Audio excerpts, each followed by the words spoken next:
afternoon. It's a beautiful day. So really this is just to help answer any health questions you have. I'm going to give a bit of a talk on microbiome, diets, a lot of good stuff. And then Dr. Jain will give a talk on hormones and go into that. And then we'll talk a little bit more about healthy products. And then but I want it interactive. That's what I was asking. Like, what are you all interested in hearing about? Because this is not meant to be like a medical lecture. It's just for all of us to learn a little bit more about how to live healthy lives. All right, so this is me. I'm Ruchi. My day job is I'm a professor at Northwestern, and I'm a pediatrician. I do food allergy, a lot of allergy research. So I study that atopic march, which I'll get into, eczema, going into allergies, going into food allergies and asthma, that whole trajectory. And then I'm co-founder of Yobee, which you'll hear about, but the Ritz is using it, and I just had the most amazing treatment with it. And then a couple books that you can see here, which you are all welcome to as well. And then, of course, I have 2 kids with allergies, one sitting here. So it is my life. And I don't think I have volume, but this is a Netflix episode. If you ever want to learn more about food allergies, it's a really interesting episode on Netflix. It's called Rotten, the Peanut Problem. The Rotten episode series is actually really interesting because it talks a lot about different foods. Has anyone seen it? Any of the Rotten ones? No? Oh, you did? Okay. But it's interesting. They have like salmon, they have bees, they have different, honey, different foods, but one of them is peanut. Okay, so let's get started. All right, let's talk about the microbiome. Everyone's heard of the microbiome by now. Yeah, a little bit. The gut microbiome, you hear a lot about.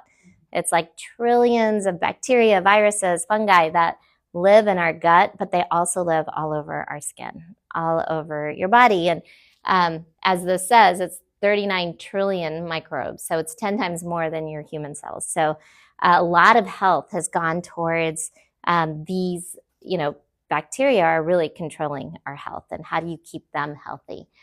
So it plays a critical role in digestion, immunity, and everyone is different. So, a lot of times when you're taking probiotics, anyone take any probiotics? Yeah. So probiotics are so common, but how do you know which ones to take and which ones are good for your personal gut flora, right? It's challenging. Yes, it is.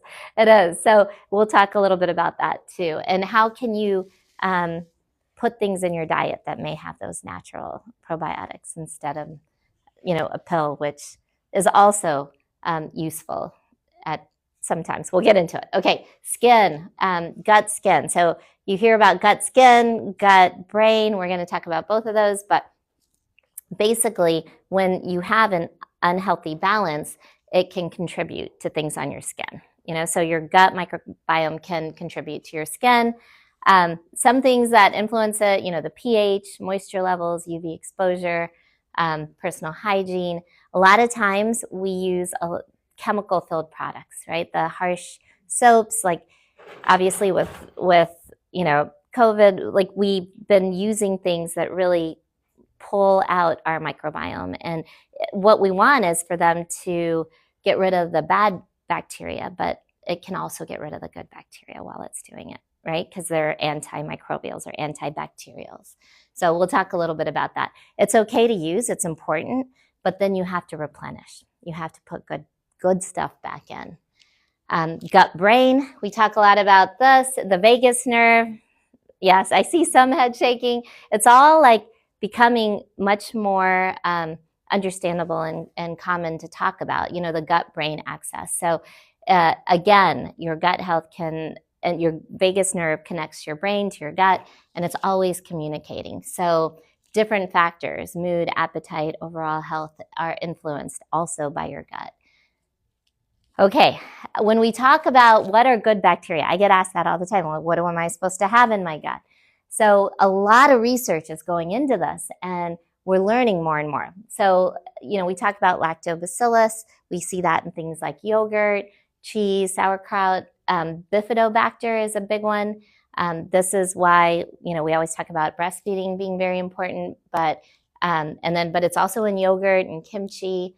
The health benefits, again, a lot of times when people have GI conditions, they'll take yogurt or get prescribed lactobacillus, and that's because it'll restabilize your gut, reduce the diarrhea and the pain, improves a lot of times cold and flu symptoms, and it can reduce allergy symptoms.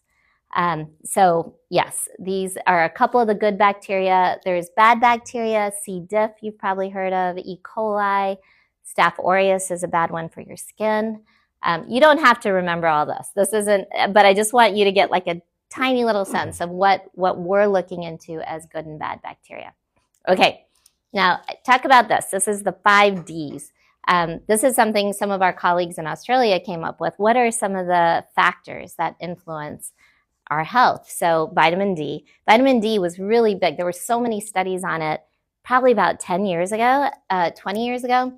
And vitamin D was responsible for everything in health, right? So like sunlight, you have to get enough sun, but good sun, but not, be careful and use sunscreen. So we can talk a little bit about that. And I wrote a lot about that in the book, which you can all have a copy of.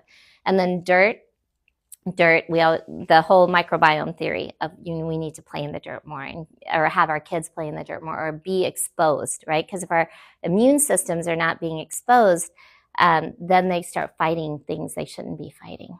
So things like food allergies, right? Or environmental allergens, which are becoming more and more common.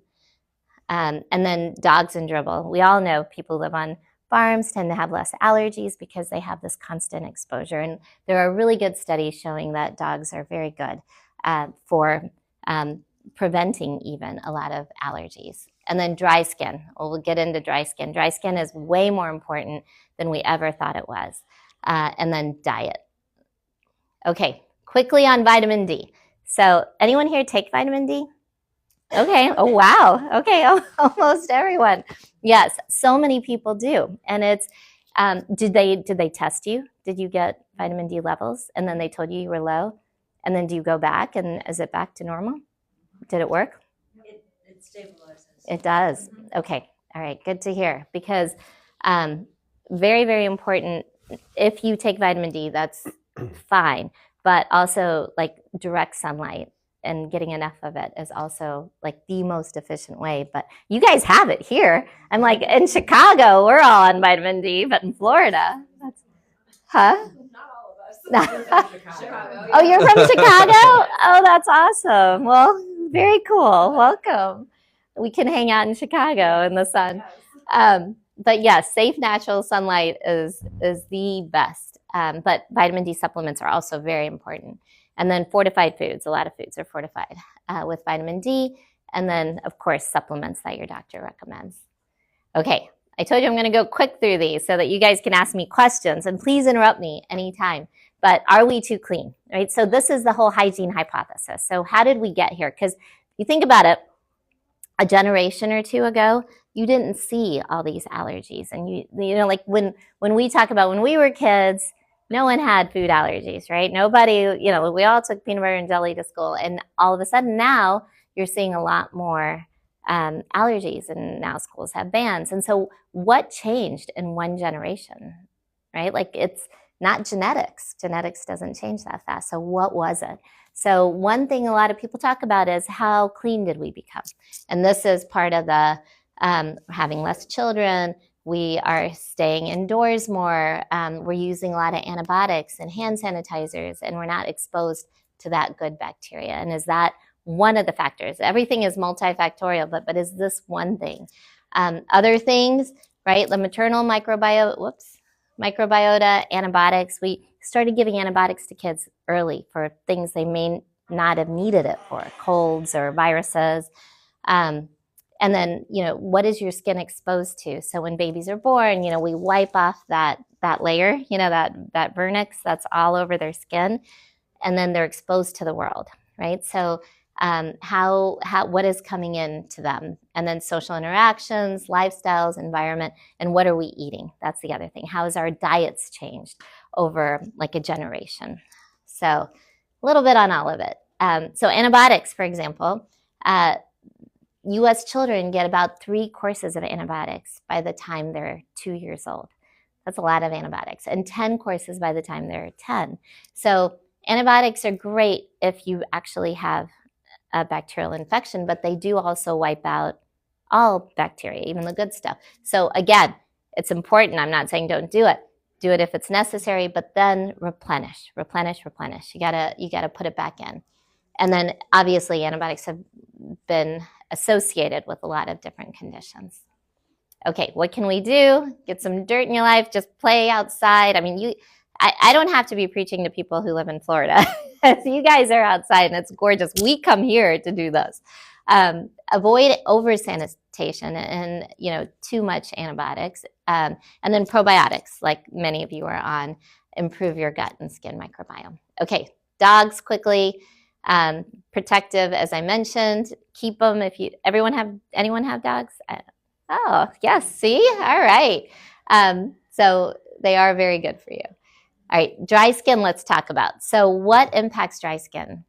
Anyone have dry skin in this room? Are we dry skin people? Okay, and everyone does at some point in their lives, right? Your skin, winter, at least for us in Chicago, it definitely gets drier. The heat's on, and then, all of the different environmental factors. So the environment, the climate, your own immune system, your lifestyle, and then underlying disease conditions. So what happens, and why is dry skin so important? It's barrier damage. So what we're learning is, this is the largest organ system in your body, your skin and your scalp, this whole outer layer. And it's your protective layer. It's what's protecting you from all these invaders that are trying to get in. And so if your skin barrier is broken, which often happens in eczema, or, just as it starts getting dry and you start itching, this is where those invaders, those potential allergens can get in. And right underneath your skin, you have all your immune cells. Those are all your immune cells. And they're like on alert, right? Because they're protecting you.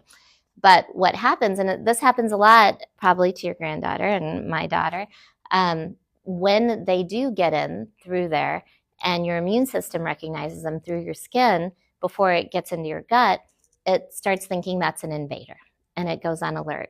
And so it's kind of like going into a concert through the back door, and then you're like, all the alarms go off and all of a sudden, you have a ticket, you just went in the wrong door. So food and environmental triggers going in through the skin makes that immune system go off, and instead of going in through your gut where it would recognize it as being okay. So we talk about this in babies a lot because they're exposed to a lot of things, right? And all of these things can truly impact if their development of eczema.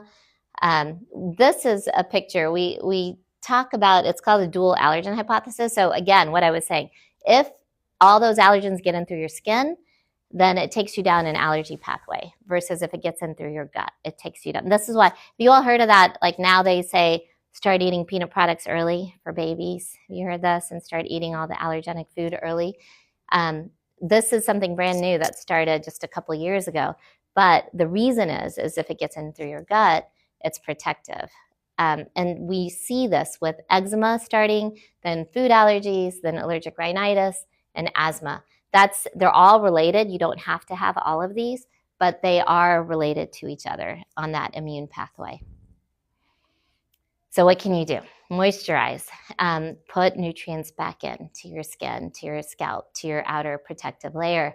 If you have eczema, treat it. Just make sure your skin barrier is always protected. It's annoying anyway, like it's itchy and it's irritating. So it's very, very important. And we have amazing treatments for it now. So there's a lot more you can do today than you could 10 years ago. And then, yes, use microbiome balancing products and then less chemicals. Okay, this is a saying. It's through the skin, allergies could begin. Through the diet, they will stay quiet. So again, protect your skin. And if anyone, knows anyone with little babies, make sure they know this too. Okay, diet. This is the most fun part. Diet. Food is medicine. Early introduction, diversify the diet in the first year of life. But for all of us, what are we eating? So we know how important fiber is, right? These are some high fiber foods. So I just wanted to give you like some ideas of things that are probably in your diet already that are actually very good for you and definitely high in fiber. I also want to talk about, when we talk about microbiome, and we're like, oh, well, what do you use for microbiome? Here are some very healthy microbiome foods. So just all of these foods, and we, a lot of, again, colorful plate, fruits and vegetables, different types of foods that will help your natural microbiome be healthy. So I'm sure you're looking at this and, yeah, that's in my diet, that's in my diet. I do like this, maybe I can add a little more of that, So then, we talk about cell regeneration. Here are some foods that can stimulate regeneration, healthy regeneration of your cells. So some are similar, some are different, but just a clear look. And I'm happy to share this too if anybody wants these lists. So what has happened to our diet? So our modern diet, we get a lot of processed food. Now we're thinking about that, like all the processed foods, is that what's changed our gut microbiome and caused a lot of these conditions? And could be. And then high fat, high sugar, all the different things we're doing, high fructose corn syrups, just things that are not necessarily natural for your body. And we start feeding these things to young children and babies, like all the pouches or all the baby foods. Definitely makes life easier. I know I used them all, but we're learning more and more about how that could potentially impact if that's some of the first foods that babies get. But even for us, because allergies occur at any age, and we are understanding this more and more. And there's so much adult onset food allergies and environmental allergies, So how are we eating and what are we putting in our diet that may be causing it? So, okay. So Mediterranean diet, right? Everyone's heard of this, and it's one of the most popular ones in terms of overall health. And why is that? What's so special about it? Well, they have an emphasis on unprocessed and fermented foods. So things like fruits, vegetables, grains, potatoes, beans, nuts, and seeds, and fermented dairy. So variety of fresh seafood, limited red meat, red wine, moderate complex carbs, grains, olives, and olive oils. So a lot of those combinations that we could use in our diet. And there's many different types, right? So it switches, the Greek, Italian, Spanish, North African, and Middle Eastern variations of the Mediterranean diet. And so you can see it here. Different ones may have different types of food, but again, very known to be very good for your gut microbiome. So you can do a vegetarian Mediterranean, legumes, grains, nuts, dairy, a pescatarian one, which will include that fish and seafood as your primary protein sources, and then they even can modify it to be a gluten-free one. Okay, so the Mediterranean diet is very high in polyphenols, which are natural antioxidants. So olive oil, berries, green and red tea, chocolate, red wine, cranberries, pomegranate, curcumin, all of these. And they are very anti-inflammatory for your gut microbiome. And a lot of them are really tasty. So we don't want to make our food totally bland, and none of this is like every day, or like, you can enjoy a lot of the other foods whenever, but keeping some of these in your diet on a regular basis is very important. Okay, prebiotics. So you guys heard of probiotics, right? A lot of people are on probiotics. So have you heard of prebiotics and postbiotics? And they're all different, right? And you hear these terms, you're like, what does that mean? So I just wanted to explain them a little bit. So a prebiotic is a substrate that is utilized by the probiotic. So it's almost food for your probiotic, which are the bacteria. Okay, so prebiotic, think fiber. So vegetables, fruits like apples, berries, bananas, grains, oat, barley, rye, flour. And what they do is they help regulate your bowel movements, they help your hormones, they aid in appetite, they improve your immune system, and they're anti-inflammatory. So that's a prebiotic. So think things like fiber, leafy greens. Probiotics. So probiotics you hear about because they are the actual good bacteria that are in your gut. And so you get these from fermented foods. So kimchi, I know we talk about a lot, fermented pickles. So pickles that are typically preserved in vinegar are not fermented. And then you have fermented dairy products, yogurt, so good for you, kefir, cheese, fermented beverages, kombucha is very popular now. And then there's some fermented soybean products too. So again, it restores that healthy gut microbiome and stimulates your immune system, lowers cholesterol. So these have become, very, very popular new foods. But honestly, I mean, yogurt is amazing. So if you don't like kimchi and you don't like all this, just keep yogurt in your diet on a very regular basis. And then postbiotics. What do they mean by postbiotics? Well, they're the compounds that are created by the probiotics, those good probiotics. And they are things like vitamin K and some B vitamins, lactate, antimicrobial peptides. Okay. All right. Any questions on that before I switch? See, I'm not going to take up your whole afternoon, but I definitely want to give you whatever information you want. Yeah. Yes. So I have a question.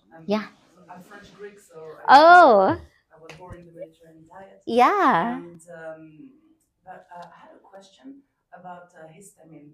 Yes. I have like a fibromyalgia / mast cell disorder. Yes. Yeah. So I was encouraged to. So for me, that is Greek. It's hard to not eat fermented products. So no feta cheese, no tomatoes, no spinach, no yogurt. No eggplant, no nuts, and so it makes me very sad because yeah. So what's your take on that for the histamine? When it's right. Do you think that even if you have histamine issues, like the myself? Yes. You think that it's still okay actually to eat all that? I mean, I know what you're talking about. And so that can be stimulated by a lot of things, right? And people don't understand it. You have mast cell activation, like the condition. So I had the fibromyalgia thing. Oh, okay. So my doctor started thinking that it was the mast cell, but I see. There were all the symptoms. She said, well, actually, the mast cell is a crossover. It's like in the fibromyalgia, people get, and so it's like the upper body started to be super red. And yes. And so my vagal nerve. Yeah. It's almost like doing the small syncops every day. Yeah. Because of that gut. That's right. Thing. Yeah. So the alimentation for me is key, and so when I've been told last month that take all this out of your diet. Everything that not everything, but that it could trigger that, then I stopped eating everything. Wow. But, so I want to have your. Yes. I don't think you need to stop eating everything. So a lot of times we take all these things out of a diet. And especially everyone is different. And if you grew up eating all these foods, taking them all out is terrible. I'm like, that'll stress you out and cause mast cell increase in itself. So yes. No. I wouldn't take all of them out. But if you do notice that when you eat something, you're having more symptoms, then it's important to, a lot of times we're like, just keep a diary. Like if you have those symptoms, what in your life caused it? Because like we said, brain, gut, brain, skin, right? So was it extra activity? A lot of times, a lot of exercise or stress can trigger it, or foods can trigger it. So this is what gets so complicated because there's so much. We're all human beings with so many things happening in our lives. Technically, all those things are good for the gut. Yes. Balance, yep. Exactly. Yeah. They are. So no, don't take them out. Yeah, right. And I'll find out like where you live, and we'll try to find you a good doctor to help support you. I would love to. Oh, you live right here? Oh, okay. My kids have exactly everything you say, like the eczema, the chronicles. Yeah. I was drinking your words. Oh my gosh. Well, happy to help. With a good doctor. I will. I know some good ones in the area, so we'll find you one. I'm happy to help follow along and support you and your kids. Yeah, no, but don't take all the good stuff out of your diet. It's very interesting. They changed my whole view Oh, well, then I'm really happy. That's awesome. Okay, so I mean, I could talk about allergies. Oh, yeah, question. What are the most important foods for dry skin? For dry skin. My husband has very dry skin. Oh, okay. So there's not totally, I mean, just eating a healthy diet is great, but for dry skin, honestly, taking care of the skin, like being able to use healthy moisturizers. And obviously, I'm going to promote Yobee because we developed it, but we just came out with this oil, which is phenomenal. It has have you heard of everyone's heard of coconut oil and how good that is, and then argan oil and jojoba oil, avocado oil, and we made this specifically for the skin, and it's got the probiotics in it, and it's got turmeric extract. So it's brand new. It hasn't even launched, but we brought it here, and they're doing massage treatments.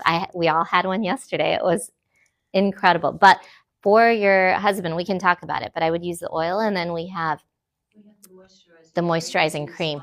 Yeah, the cream in the spa, the oil, and then we have a mask, which is 50% honey. It's incredibly hydrating and nourishing, and it's natural, And so the reason we developed these is this young lady who's sitting up here, when she was born, had severe eczema, and as a pediatrician, as physicians, we were putting steroids, and chemicals, right? And so knew this was not the best way to go and had to come up with something better. And so dermatologists and allergists, and we all got together and put these ingredients together, and they worked on her. But then we just gave it away in clinic for 10 years and saw how much it helped so many people. And then we just, went, developed a company and started it about 2 years ago. And it was awesome because I met Melissa, who's one of the heads of the spa, and she loved it because she had a lot of allergies and issues. And then now they're using it in the spa, which is just a dream come true. So it's very fun. So, but I would be happy to talk to you about, a regimen. And then we have a cream and we have a mask. It works but it just works it's like food for your skin and for your scalp and your hair. I already bought, a couple of weeks ago, I bought your shampoo, your mask, your conditioner. Oh, wow. So you were famous to me for it. Oh. Because I have on the scalp, yeah. redness. Yeah. And 2 times it went away. Wow. I used it to, I wash myself. 2 times, no more redness, no more. Oh my gosh. Flakes, nothing. So amazing. Oh my gosh, you were. I did not plant her here. We do not know each other.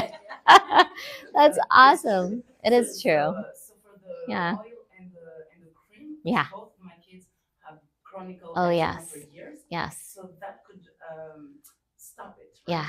It absolutely. And this is where a lot of times you have products for 7 things you're supposed to put on your skin or your face, right? And why? And why do we have separate things for the infants and separate for adults? It's all skin, right? And why can't we have healthy products that anyone can use? Because probably it's not, as great for a company to sell one thing and not 10 things and here, do these 5 steps. But this is what our mission is, no more chemicals and just use healthy things. You're feeding your scalp, you're feeding your skin. And for the scalp, what we've found is that we don't think about it because you don't see it, right? And so we're putting in all kinds of stuff, right? We're stripping it with the shampoos regularly, and then we're putting gels and heat, and we're not taking care of those follicles, and then we are wondering why hair falls out. Yeah, right. With or without ammonia, it's still something that penetrates. Yes, so you need to put nutrients back in. That's so important. And so, but because you can't see it, it's only when we start having scalp issues that people think about it. But keeping it healthy all the time is so important. So, wow, thank you. Yeah, so we have the oil and the cream. Yes. I just want to say that I have a lot of hair. Yeah. So usually some of the products that are super, super healthy don't moisturize well in the hair. It's hard to brush. but not yours. And Oh. it really works, and it's easy to brush after. So even with thick hair. So, Yeah. yeah. Wow. Okay. Thank you. Oh my gosh. That means the. Because I have a scalp issue, which is why I didn't color my hair. Oh. Oh my My gosh. hair is natural now. Well, And it's so beautiful. I was trying all different things, and Melissa gave me samples of the shampoo and conditioner. Yeah. And I use. I'm so glad. It also. A lot of salons are using the scalp mask as a treatment after coloring because it's chemicals, right? And so it changes your whole coloring experience because if you are putting chemicals in, it's fine. That's what I'm saying. We're not going to stop doing things, but replenishing it. Like if you immediately put the scalp mask in after coloring, not only does it help keep the color, but it puts those nutrients back in, and you have less of that itching and irritation and inflammation that comes from those chemicals. So what we yeah. found was that I had an allergy to the One of the preservatives used in the color hair dye, because I had gone from just using a natural and to using a permanent. And that's not unusual. No. Well, and it happened. Actually, it seems that it's just yesterday, but it was 15 years. Wow. 15 years that I've been silver. Well, you look beautiful. But I mean, it's an example to others to just be careful of what you are putting on your scalp. Yes. Even with the products that we're using, I was told to just always make sure that you keep it on the ends of your hair unless you're using a natural product like yours that can touch the scalp. Yes. But otherwise, if it's just for the hair, try not to have it touch your scalp. Yeah, that's right. That's why we call it a scalp mask. And everyone's like, well, what is a scalp mask and how do you use it? And like you massage it into your scalp. It's feeding your scalp. But there's not, we have hair masks, like you said, for the hair, but your hair is dead, right? Like, I mean, it can be healthy, but you have to take care of that scalp. So more and more people, I think it's becoming more awareness, but because what we see is our hair, like that's what we care about. And I'm also finding that it appears, perhaps I want it to appear, to be a little fuller. Yes, yeah, exactly.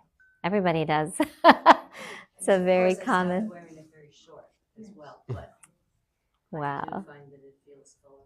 Yes, looks very nice. Yes. Just to clarify. Yeah. So the mask for the skin that you have is a different mask. It's the same mask. I know. I got it. We're going to change the name to body and scalp mask. It's the same. You can use the same one. So the way it started, the base, it's 50% honey. The base is very conditioning. There's nothing like specific. We made it for the scalp, and then people were using it on their skin all the time. And because it's 50% honey, but it's thick, right? It's thick. So people would use it on their skin, but they're like, can you make something like that's like a cream that you will soak in? So then we made the cream, and then actually Melissa said, can you make an oil? So we're like, oh, okay, we'll make an oil. Like it all just kind of like what people tell you, you realize you need. But yesterday I had the most amazing treatment at the spa they used the mask all over. They put the oil and sugar scrub and then put the mask everywhere. And then like put the cream on your hands and feet on top of that. And then Vichy like cleaned you off. and then you went in the shower and then came out, and then they used the new oil and a massage. And oh my God. Yeah. So you can use it everywhere. Yes. You can. A lot of times we say put it on your kids at night because it is thick, and then wash it off, and then put the cream in the day and the mask on at night. Yeah, try it tonight. Oh, yes. Yeah. I know, because we call it a scalp mask. So Melissa was like, you need to change the name, because everyone in there, and I do too, they use it on their face. It's hydrating. It's got probiotics and honey and turmeric and B12 and good stuff. So yes, all over your body, not on your face. Yes. Okay, I don't want to keep everybody too long, but I'm here till 5, so happy to talk more one-on-one. Why is gluten bad? Why is gluten bad? Why is gluten bad? I don't know. It was on there. It said avoid gluten. Oh, I did? I thought so. I could be mistaken. No, there's nothing. Gluten affects different people in different ways. So the problem with gluten is a great question because there's certain foods that seem to cause multiple things. So gluten can cause a food allergy. It's one of the top 9 food allergens, wheat, and people can have a reaction to it. And then it can cause, like you've got celiac disease, right, as another condition. And then a lot of people have sensitivities to gluten. So, but it's not bad. I mean, in a lot of, you don't have a sensitivity. you can eat it. Yeah, I love bread. Yeah, it's good for you. But a lot of people do react to it. So it's listen to your own body, because what might be bad for someone may be good for you. And we talk about it like genetically, how are we and what was our diet, right? Because if you grew up and bread is a staple of your diet and it's not impacting you or upsetting your system, then keep it in your diet. But if you feel that bloated uneasiness, then you may try to remove it and see how you feel, right? So no, but there are a lot of people who do say this food is just bad for everyone, and I never believe that. Like, I don't think that exists. I think everyone is an individual, and we're learning more. There are companies that do like microbiome testing on an individual level, and then you can understand, what because each of us have a very unique, just like our fingerprints. Is that a blood test? Yeah. Oh, no. The microbiome testing, a lot of times that's you send in your stool. It's fun.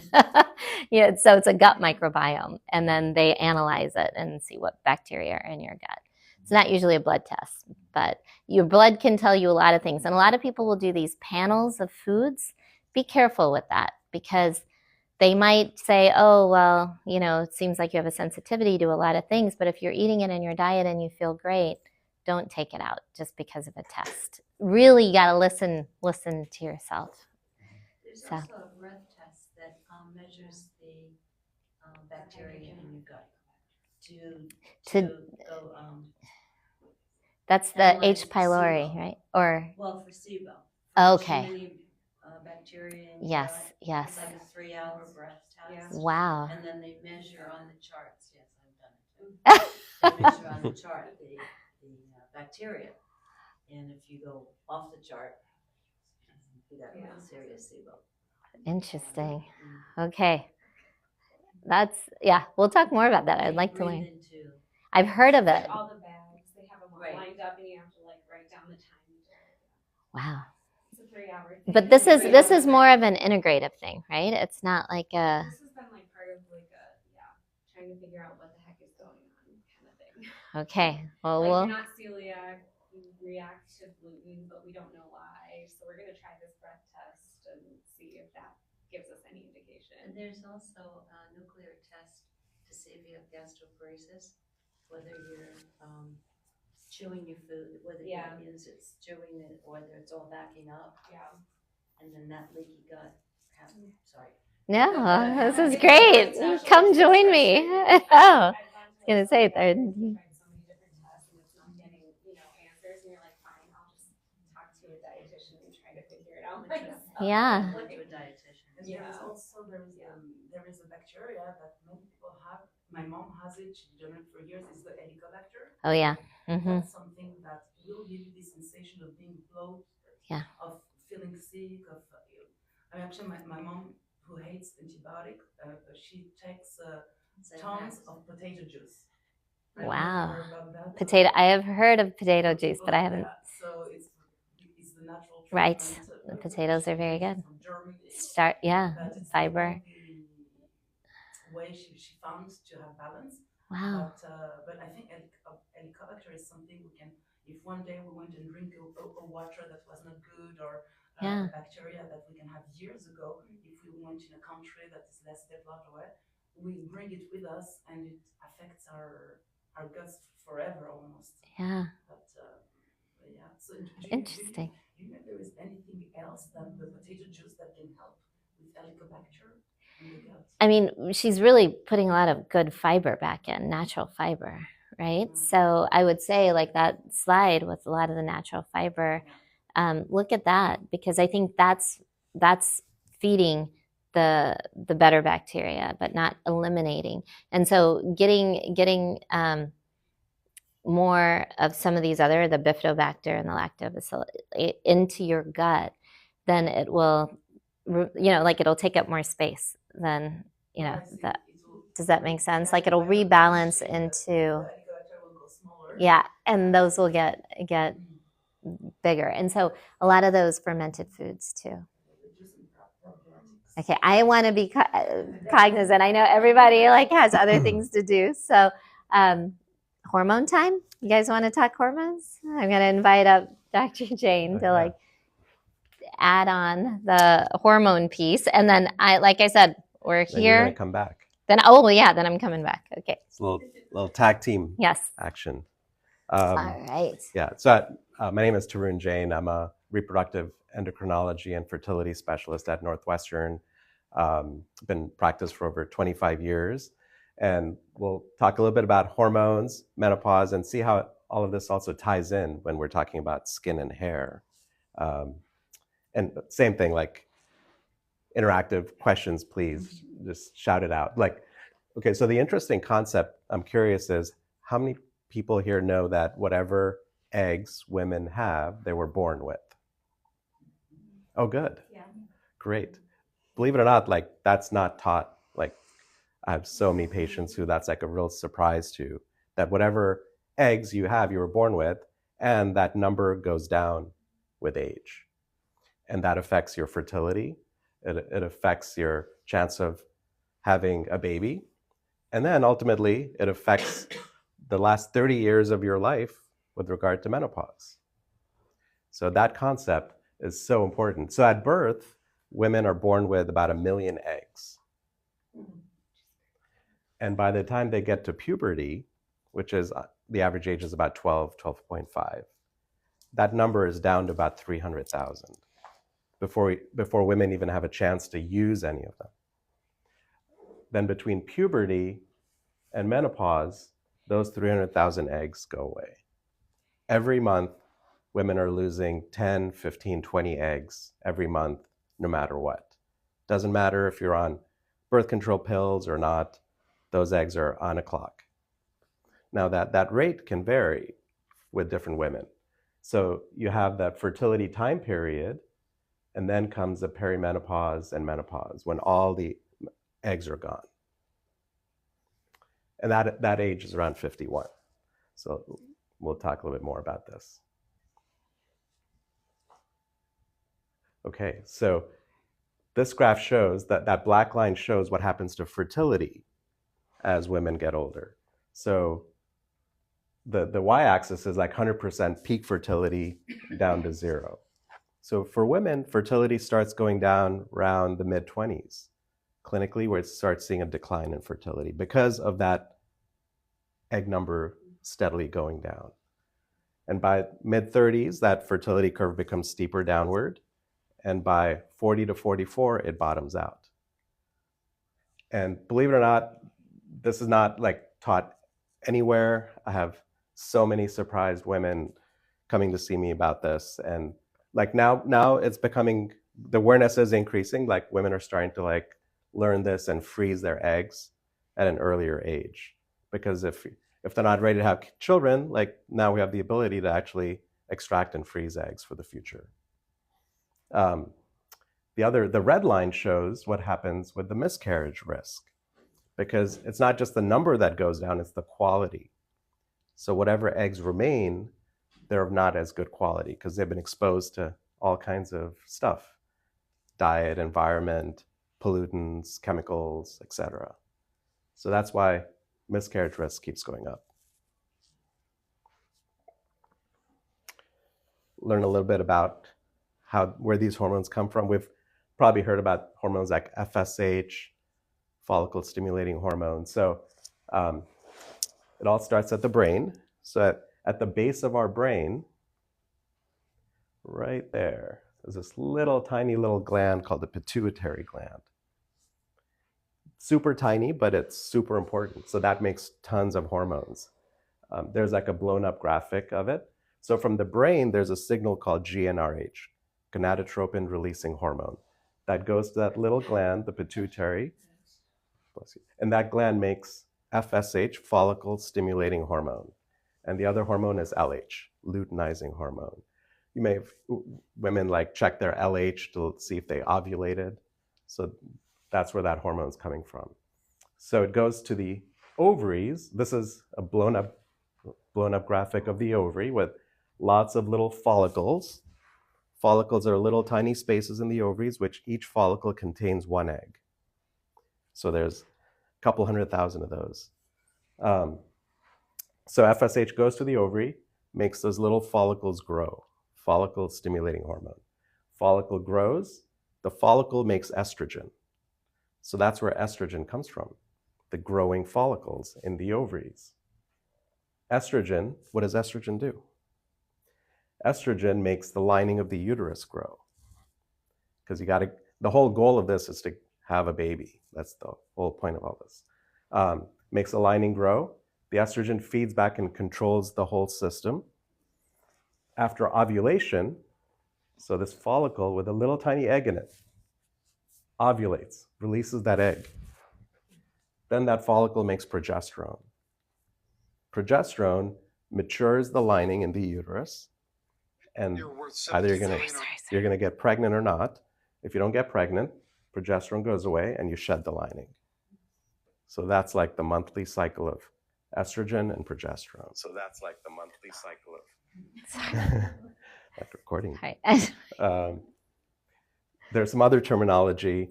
The first half of the cycle we call a follicular phase, follicle growing. The second half, the luteal phase. So these terms are used quite a bit. But this is just showing that whole thing that I just described, like all the hormonal changes. The first half is estrogen dominant. The second half is estrogen and progesterone.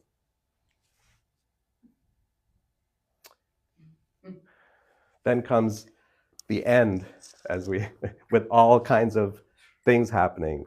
So we'll get into this. So what is menopause? So menopause is the final menstrual period. So menopause, menstrual pause.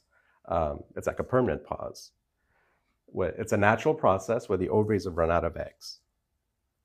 Now, it can also be artificially induced. So some women have to have their ovaries removed, or they've had chemo or radiation, etc. Average age is 51 in the US. The age can vary, it can range. It's broken down into 3 stages. So there's a perimenopause, menopause, postmenopause. Perimenopause is the lead up. So it's the first few years before you get to that final period. And we'll talk about that. And then postmenopause starts 12 months after that final period. There's also this concept of premature menopause. So that's defined as women who get to menopause before age 40. That's not that common, but there are quite a few women who fall into that category, and they have much more severe symptoms of menopause, and they are at higher risk for other conditions like heart disease, bone loss, dementia, etc. Okay, so perimenopause, it's the lead up. So we call it a hormonal chaos is happening during this time frame. Like around age 40 to 45 is a common time frame where estrogen is just fluctuating. The ovaries are kind of like in their last throes. So all different things are happening here. Cycles become irregular. You could ovulate at all irregular times. You could have 2 periods in a month. You could have a period every other month. And just like chaos, really. Lasts about 4 to 6 years. So it's quite a long time. What are the symptoms? So there's a lot of physical symptoms. Hot flashes and night sweats are super common. Migraines, body aches, pains, sleep problems, bladder problems, get kind of like the central distribution of weight starting to happen. Yeah, like where's this coming from, right? Bone density, heart issues, your lipid profile starts changing if you're getting that checked regularly. Skin and hair. super important. It's totally tied to these hormonal shifts. So estrogen, do you guys know that there's estrogen receptors all over our skin and scalp? Estrogen affects every aspect of our skin and scalp. And in fact, what we've learned is estrogen, or lack of, changes the skin microbiome and the diversity of our microbiome. So that's how we get things like wrinkles, lack of elasticity, dryness, itching, hyperpigmentation. That's really common. And in hair, women who have already experienced this know this, like you start to get thinning of hair. Hair starts to get brittle. Hair starts falling out. It's like, what's happening? What also happens is lack of estrogen, the relative abundance of androgens increase. The ovaries continue to make testosterone. So less estrogen, more relative testosterone. So you get those effects as well. You may get some like weird hairs starting to grow in places that shouldn't be there. Hair becomes brittle as well, because of the androgens. There's like the emotional pieces too. Estrogen affects, there's estrogen receptors everywhere. Anxiety, irritable, mood swings, loss of libido, memory, concentration, the whole brain fog concept. About 80% of women have these symptoms. There is a subset, 1 in 5 won't have these main symptoms, but 80% of women, moderate, mild, moderate, severe. So how do we manage this? So there's several ways that we'll talk about. So let's talk about lifestyle. Foods, really important in all of this too, of course. And so want to avoid spicy foods, which can increase the hot flashes and night sweats. Minimize caffeine and alcohol. Obviously, we don't want to be smoking. We want the Mediterranean plant-based diet because the microbiome is very important. Foods with phytoestrogens. So like, I think there's a misconception, oh, should I be eating soy or tofu? Yes, absolutely. Like you cannot overdose on these foods. You need massive amounts to have any impact on your estrogen. There's very tiny amounts, and that's totally good. We got to do weight-bearing activities and get enough sleep, mindfulness, stay cool. Okay, so hormone therapy. This is essential. This got such a bad rap in the early 2000s because of this one study, the WHI study, which unfortunately was very flawed. That study was done in women in their mid-60s on average, the average age. And that study found that there was a higher, with a very specific type of hormone replacement therapy, which was synthetic hormones, found some increased risk for breast cancer and stroke and heart disease. So the FDA decided to like tell all women you cannot have hormone therapy, and really ruined a whole generation of health for women. You probably heard that's been taken away recently. So they took away that black box warning.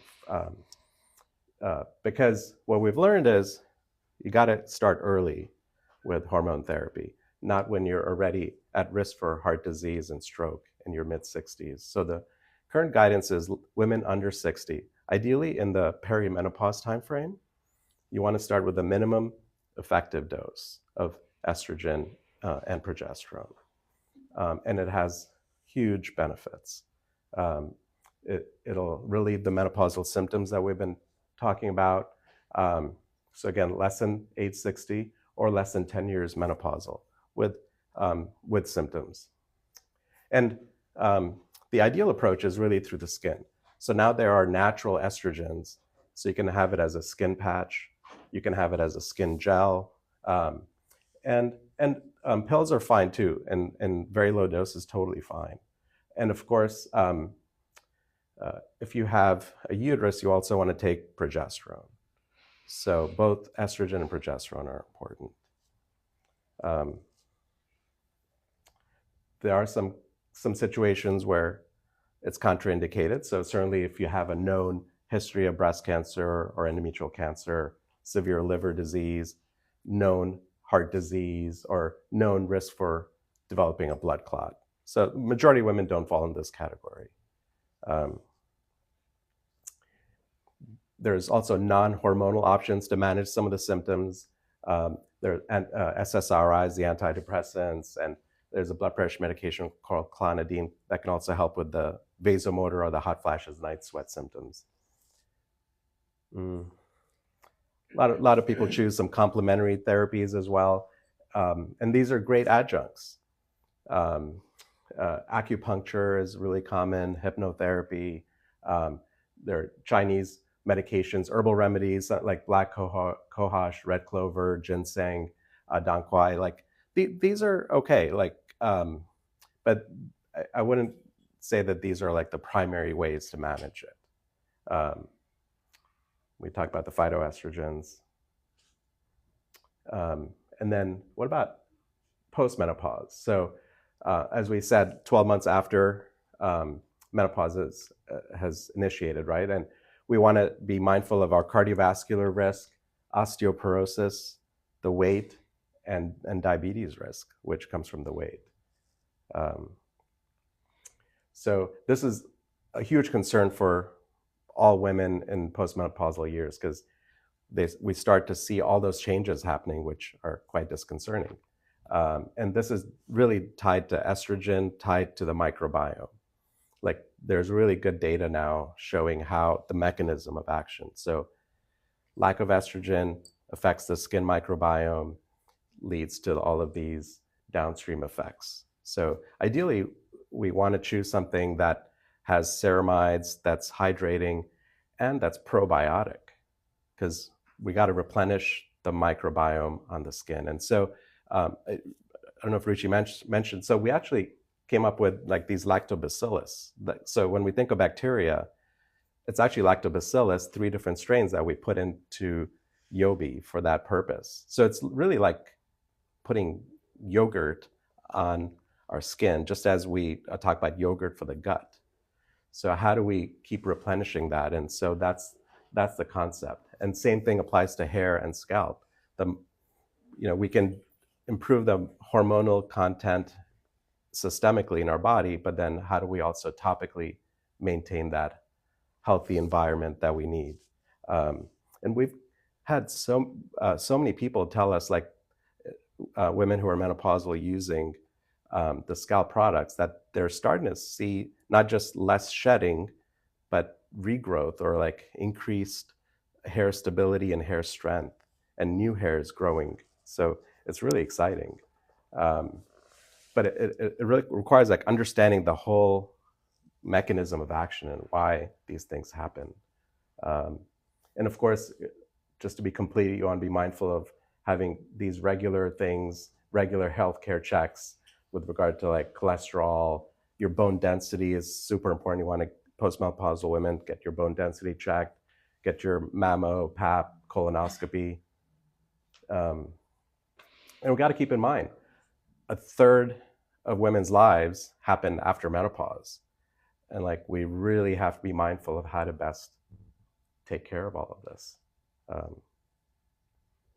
So yeah, just in summary, so it's like, we want to be mindful of what we eat. Also calcium and vitamin D. So like supplementation, that postmenopausal women, like about 1,000 milligrams of calcium, about 800 to 1,000 IUs of vitamin D. If we're lucky enough to live in Florida, maybe we don't need that. Weight-bearing activity, 20 minutes a day. That's really important for maintaining bone health. Mindful of our weight, avoiding, obviously, smoking, minimal alcohol. That's what before Ruchi jumps back, yeah. Any questions or thoughts on any of that? I have a question. Hypertension runs in my family, Yeah. and I tried IoT, and I took half the estrogen they recommended, and it still shot up my blood pressure. Oh. And is there? And I have, this is my husband, but I have an estrogen pellet. Yeah. For intercourse. Yeah. From health and hair, what are my options if hypertension and high blood pressure? Yeah, totally. Have you tried? So, what have you tried? Like a skin patch? I'm afraid to because. Oh yeah. So totally, that's understandable. But like estrogen going through the skin bypasses the liver and bypasses the effects that can have on your blood pressure. Okay. So transdermal estrogen is likely going to be much better for you. Great. So like a skin patch, yeah, it's like a skin patch or like a topical gel. Okay. I would say trying those. Okay. Is that a prescription thing? Yeah. So I'm sure your doctor, yeah. I'll ask. Yeah, ask about the transdermal. Yeah, that's like the ideal route. Yeah. That's a good question. Yeah. Yes, please.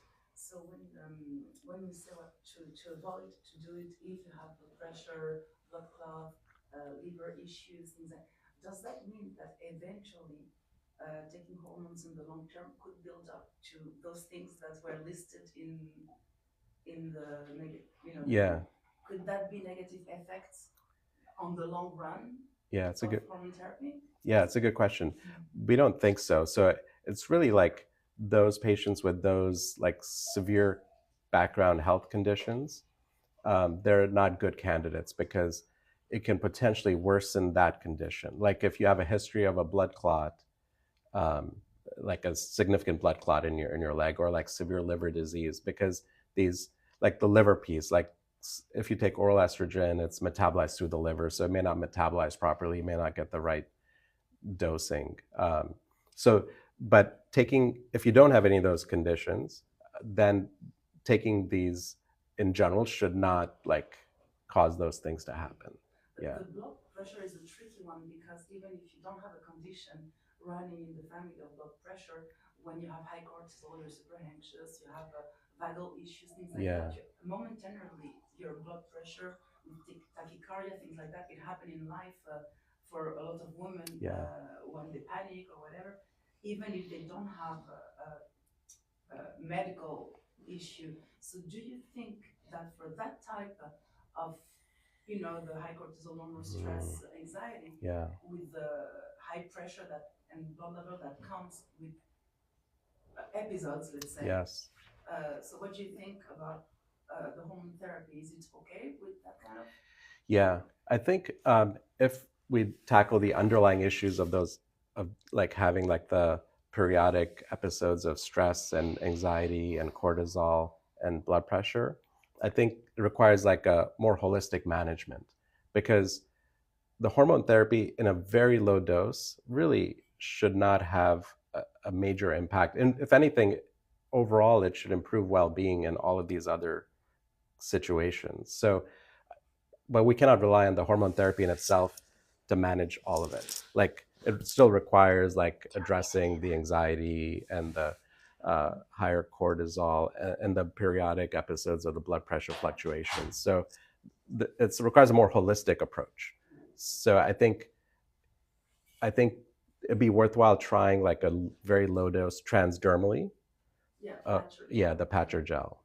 But then also managing the other reasons for like the periodic episodes of like mindfulness, meditation, all these other pieces to better manage the stress that comes day to day.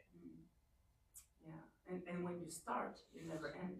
It's like in water X. It's like if you start the hormones, you don't. I mean, if it's making you feel better, if it's improving your lives in those other ways, then certainly it makes sense to continue, right? Like all the physical and emotional symptoms. Like now, if you have no symptoms at all, you don't need it.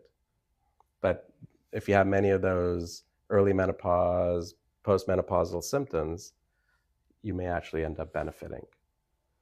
And I have one last question. Is it related the age of when you start to have your period to the age that it stops? Yeah, that's a good question. I think there is a correlation, right? Like, yeah, so there are women who have like their menstrual cycle starts early at a younger age, and that's happening more and more now in the US. So likely you may be on that earlier end of, you may develop menopause in your mid 40s instead of like 51.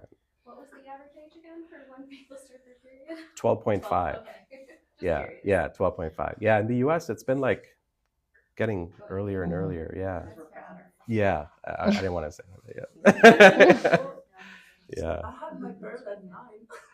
Yeah. So 9, like, so, I mean, but I still have normal birth now. Yeah. You know? But so that means that if you have it at 9, my mom said it was not because I was fat, it's because we had a lot of different bloods in our family. We're coming from so different Yeah. countries, you know? Yeah. Yeah. But so that means that if you have it super young, like 9, that means you can have early menopause, and then that means all the other health issues that can come that you said that are dangerous. Yeah. Now I'm right. super depressed. No.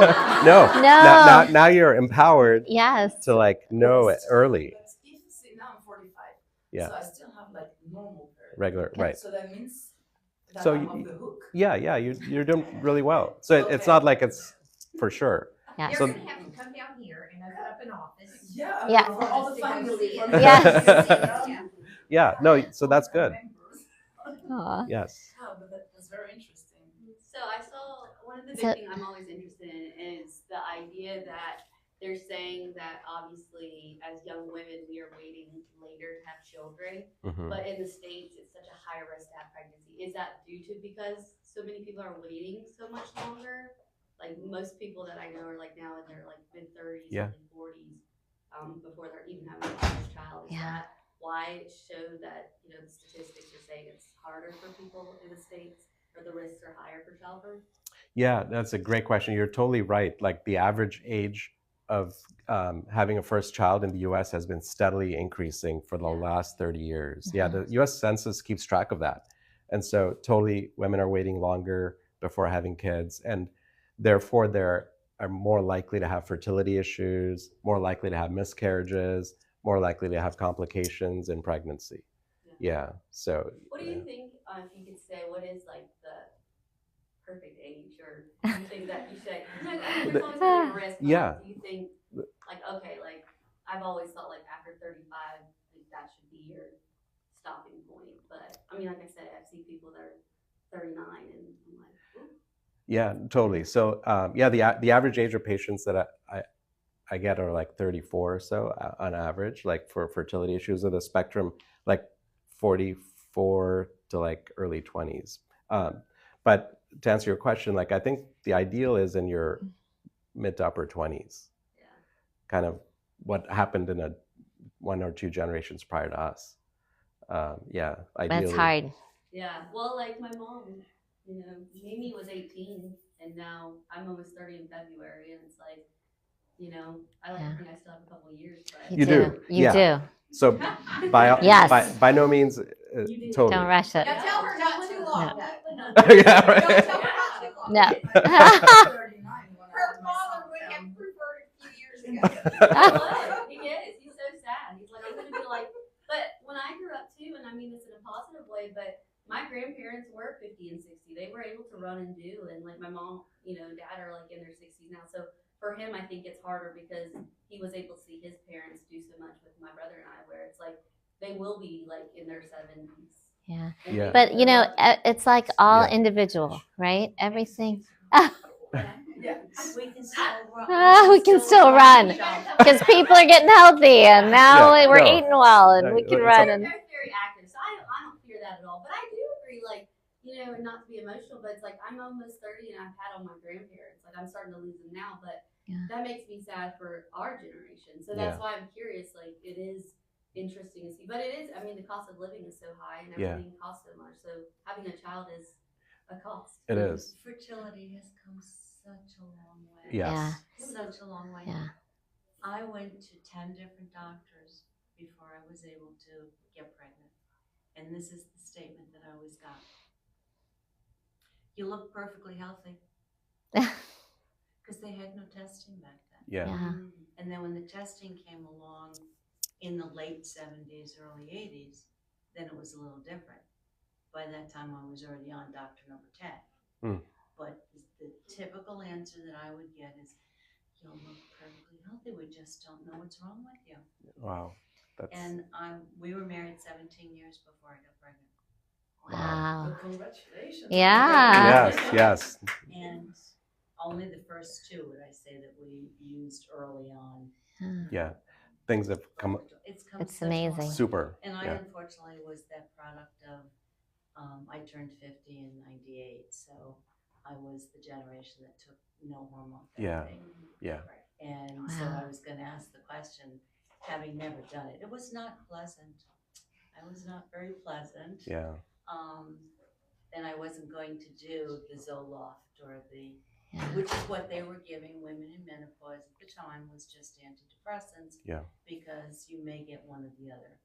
So do you feel, and I'm not going to hold you to this answer, but I've never asked it before except listening to you.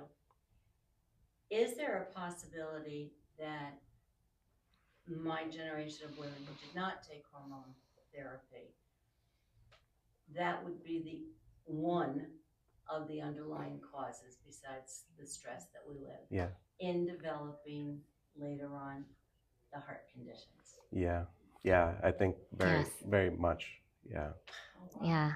Yeah, and sadly. What other conditions would it have contributed to? Maybe dementia. It also protects the brain. Estrogen is protective. Yeah. Heart, bones, and brain, and skin, of course. Would it be too late to start now? Yeah. The problem is, if you've never been on it, like at this point, like past 60, the cardiovascular risk profile changes. Like you may likely have developed some plaques and different things. The blood vessels don't respond the same anymore. So that's what the Women's Health Initiative WHI study did. They looked at women in like the mid 60s and they found those added risks. So, and they applied that finding to all women, unfortunately. And also, if you had, this is one of my nieces, I was the youngest of 6 girls. My mother and 5 other siblings all had hysterectomies between the ages of 32 and 40. Oh, wow. 45. So they, not having the scientific background or, what is being done now, just looked at all these women in my family and just said, well, they took hormone therapy, so therefore you should not. Because you may have predilection to breast cancer or ovarian cancer or what have you. Yeah, that's unfortunate. Yeah. Because now I have. It's a mixed can of beans. Yeah, it is. I mean, because if you take the estrogen therapy, then that helps prevent the heart. But then again, if you took the estrogen therapy because you had these early hysterectomies, you ended up with the breast cancer. So it's like, right? It's damn if you do, damn if you don't. Yeah, it's so confusing too, because there are different types of hormones that you can take. Like in the past, there was this thing called Prem-Pro, right? Like, I don't know if you remember that, Premarin and Provera. So those were like synthetic hormones and a very much higher dose than was needed. And it affected women very differently. But now it's like natural estrogen and natural progesterone compounds, and a much lower dose, and also through the skin. So totally different way it affects the body. Yeah. So that cannot create cancer. I mean, if you are not disposed to have it, if you're not, it's not going to come from that. That's right. Okay. Yeah. So technically, excuse me, as you were saying, you just reached this point where you're not going to benefit from it at all. Like to even do a transdermal patch, just to kind of like maybe add a little buffer. I know. You just reach a certain age where Too late for me. I think the thought is after 60, the risk may be too high to get enough of a benefit. Yeah. that answers that question. Yeah. yeah. But it does not mean that you're like going to develop, like it's sad that the study like stopped everyone, but I mean, you're still perfect. You're very healthy. My mom and my aunts and that particular generation. I mean, they would remove uteruses just because of endometriosis. Yeah. It's like, you have endometriosis. Boom. Yeah. We have come a very long way, but we have a long way to go, Yeah. like a long way to Yeah. go. I mean, still, like every woman goes through this, and yet there's no one who really specializes in menopause, right? Like, why isn't there a specialty for it? If every single woman has to like go through it. So you're saying I'm 61, so you're saying it's too late for me to take pills to help my skin and hair, or is it hard, or? Had you had tried some for some time? And I tried Biotin once. Yeah, And okay. it made my blood pressure go through the roof. So yeah, you're technically just past that age point because, and how old were you when you went through menopause? 55. Oh, well, maybe Okay. not. Oh, then. well, so you're less than 10 years Yeah. out. Okay. So you may still be okay, Yeah. actually. Because it's either like by age 60, if you've menopause is like an average age, like 51, like, or less than 10 years out of. So that may still be an okay thing to try. Okay. Yeah. I'm more worried about my hair than my heart. Right. That's why skin and hair I love it. are like, yeah. Okay, I want to finish so you guys can, and then come talk to him. Oh, The lactobacillus. Yes. Okay, so that's a live culture, right? It can be. Or it can, what we've learned is it does not have to be alive to have benefits. So, How's because, that? yeah, so bacteria, they have an outer coating and they're full of stuff inside if you just imagine a bacteria organism. So there are lots of great data on this. So that medical term is called paraprobiotics. So they do not have to be alive and replicating any longer. If you give a certain amount, either into the gut or on the skin, they still retain all their beneficial properties.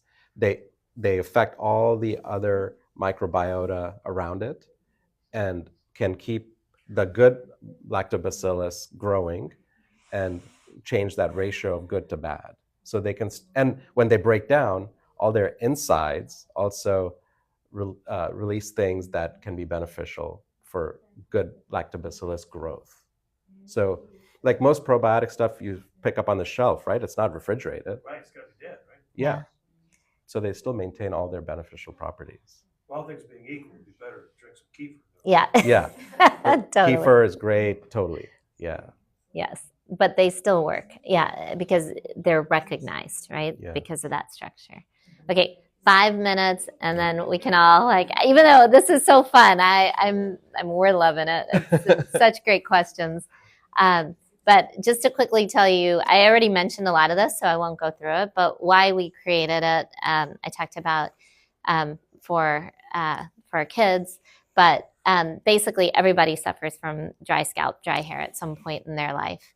And the problem that we found is there are chemicals in so many of these products that are not good for you. And now there's like those, anyone have those apps where you scan it and it tells you, gives you a rating. So if you start doing that with a lot of your products, you'll start seeing how many not so good for you ingredients there are in a lot of these products. Okay, I'm sorry to interrupt you, but I have been dying to ask you about this because you're talking about this. Yeah. Detergent. Yes. Things that you wash your clothes Yes. with. The more I read, the more detergent Yes. is like very bad. You Yeah. know, and Exactly. what do you do with this? So there are cleaner detergents coming out now. So this is what, not only detergents, but everything you're putting on you, like cleaning with, your cleaning supplies in your house. It's just important for us. I mean, to understand, like, there are better products coming out that are chemical free, that do have healthier ingredients in it.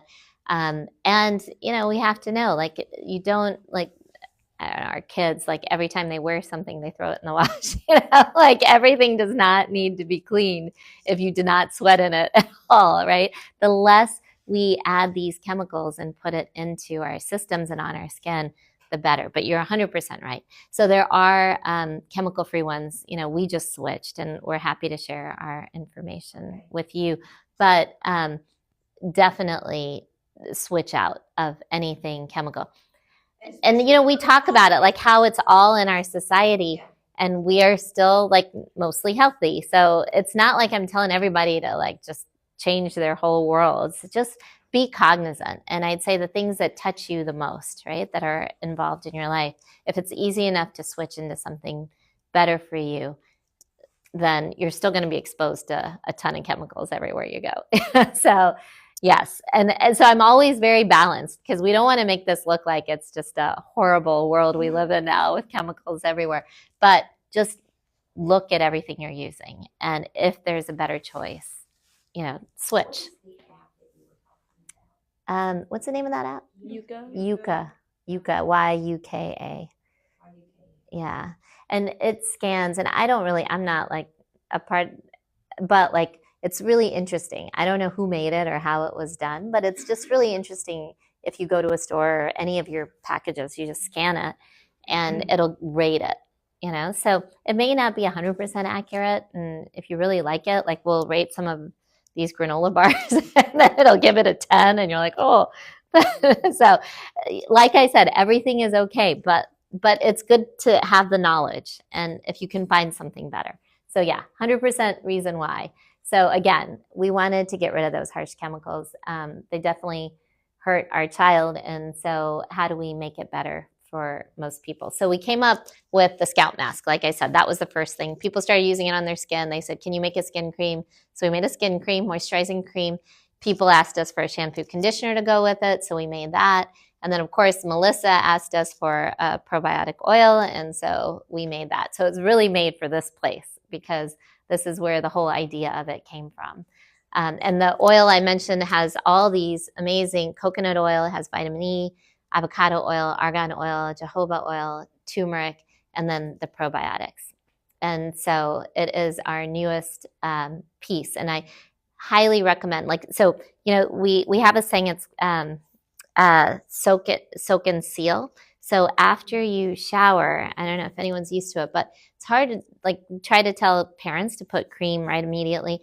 And sometimes it's hard because you're all wet, but oil is a great sealer. So if you put oil on, and it's easy to put on, and it blends in with, if you're still a little moist, but your pores are open. So it's really that time to moisturize, and then you'll see. And that's what in spas, right? They also, and this is what this amazing treatment that is at the Ritz now does. So put that on, and then you can seal it with the cream, and then you're protected completely, especially if you're feeling that dryness. And again, the probiome that we call it, the probiome formula that's in everything, are these probiotic extracts, organic honey, organic turmeric, and B12. And again, I've already talked about this, all the good effects of all of these things, especially honey. And like I said, the mask is 50% honey, so it's a lot of it. So it really holds in that moisture. It's a natural anti-inflammatory. It's been studied in wound healing even. It's very, very good for you. Yes, and it's organic hives, bee certified land. We're definitely not harming the bees. And then turmeric, you've probably heard the benefits. It's an antimicrobial, anti-inflammatory, very good for your gut and also for your skin. And B12 cell regeneration and repair. We really selected these, and it's not just us. It was a whole team of dermatologists, allergists, microbiologists, and then it has good stuff like aloe vera in it as well. We tested it in adults and children, and it reduced inflammation, dry scalp symptoms, irritation, itching, redness, and then just pictures. But you probably have better pictures, so I need to get yours. And this is what I was saying, they're free. As an allergy expert, I definitely didn't want anyone reacting from this.